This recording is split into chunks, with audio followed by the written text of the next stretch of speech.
the sports page with the Orlando Sentinel and FM 96.9 The Game's Mike the Bulldog Bianchi. On JRR. Bulldog, the sports page brought to you by Florida Center for Hormones and Wellness. If you want to look good and feel good like the Bulldog while improving your energy level and your sex drive, I can tell you personally that Florida Center for Hormones and Wellness will make you feel like a younger version of yourself. Check them out, hormonesandwellness.com. Bulldog's rugged. I know. I don't know if you could actually virile be a version of the Bulldog, you know? I mean, he's a testosterone-laden powerhouse. Yeah, sort of like the Meatheads coach, Dan Campbell. Man, that guy last night. What if the Dolphins had just kept Dan Campbell? What did I say back when he was the interim coach? I said, keep him. Yep. You were right, because Dan Campbell takes down the Bucs last night. Lions win that game. Monday Night Football. Didn't just win it. They really had their way with the Buccaneers. 24-9 was the final score. The Bucs were never really in the game. The Lions outgained the Bucs by 200 yards in the first half. Jahmyr Gibbs, man, what a game he had for the Lions. Had a 78-yard touchdown run, accounted for a career-high 218 yards from scrimmage, and the Lions improved to 5-2. The Lions lost last week. They never lose 2 games in a row. They've gone 51 games dating back 3 years without ever losing 2 straight in the regular season. Then the Bucs get the collarbone injury to Evans on top of the loss.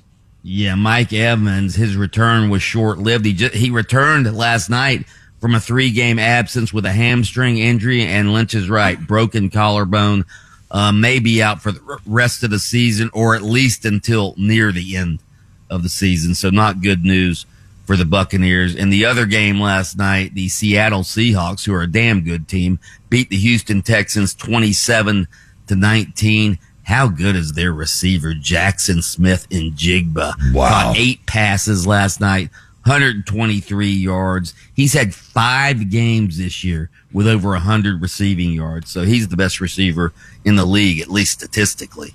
How about the emotional roller coaster for Seattle sports fans last night? Period. They win the football game, but their baseball team, which has never been to the World Series, the Mariners, looked like they might get there. They were up 3-1. And then George Springer of the Blue Jays hits a go-ahead 3-run homer in the 7th, and the Blue Jays win the pennant. He was the one who got crushed in the kneecap the other night with the pitch. Right. And they didn't think, thought we throw fastballs to this guy, he's not going to be able to lean on that leg. Wrong. Yeah, he leaned. Yeah. He was also the World Series MVP for the cheating Astros back in 2017, was George Springer. So, yeah. And the Blue Jays are heading to the World Series to face the Dodgers. Game 1 will be Friday night in Canada. It'll be in Canada for the first time in 32 years, because Toronto has home field advantage because they finished 1 game ahead of the Dodgers as far as victories go.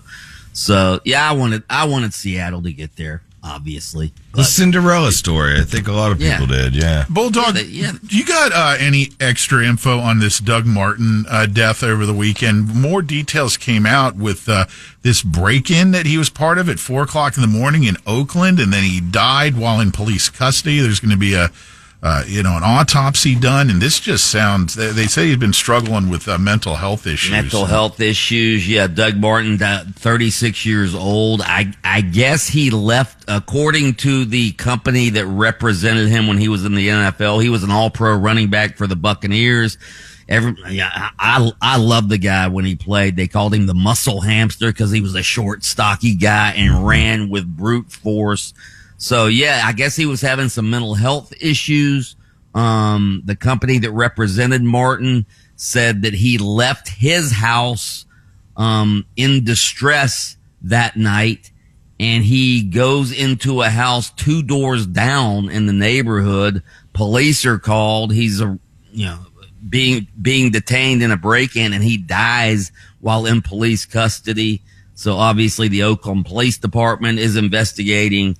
And there's a lot of questions about, CTE. That's the first thing I said to Pat.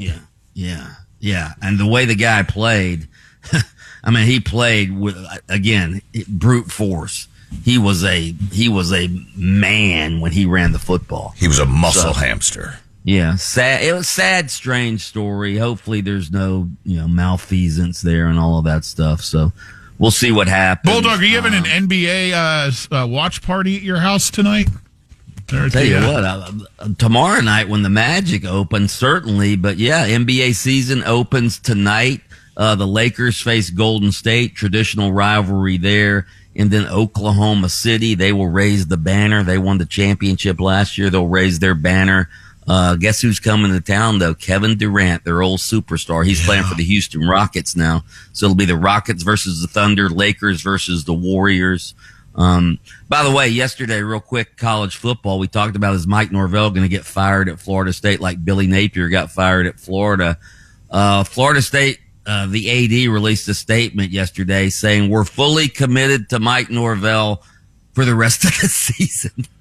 For the rest of the season. So who knows what's going to happen with Mike Norvell after the season. I suspect Florida State, at least at this point, doesn't have the $54 million to buy out Mike Norvell. And as you said yesterday, even more than 54 mil, because you're talking other people too. Yeah, you're talking about the staff. When you count the staff, it'll be 72 million. When you count hiring a new staff, then you're well over 100 million. So yeah, I just don't think Florida State's not as rich as Penn State.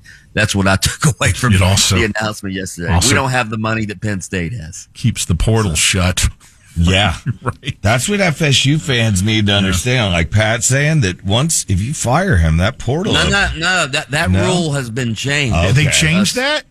They just tweaked it. They just tweaked it. Yes. And Scott Strickland, the AD at Florida, said yesterday, hey, that's why we have some time to go hire a coach, because our players can't immediately transfer. When did that happen? Within the last week or two. Remember they changed the date of the portal? I bet you a player challenges that. Probably. Yeah, their agent. I would think. I would think. Where are all these coaches going to come from? Right. When you're hammering all these guys out like you're fired. Who are these new coaches going to be? What is the body count now? Like 8 or 9 major schools have openings, right? Yeah, and plus, I mean, Auburn may fire their coach. Wisconsin Wisconsin may fire Luke Fickell. Auburn may fire Hugh Freeze. So there's going to be other openings as well. Hell, Florida State may end up firing Mike Norvell at the end of the season. We don't. I mean, if they finish 4-8, can you really keep Mike Norvell? So welcome to the wild world of college sports 2025. NIL. Right. All right. Yeah, Lane Kiffin can only coach so many teams. Right. All right, Mike the Bulldog Bianchi, host of Game On with Brandon Kravitz, weekday afternoons at 3 on FM 96.9 The Game. He joins us every morning here for the sports page on JRR. Happy birthday to the great Manfred Mann. Blinded by the light. Oh. Listen, talk,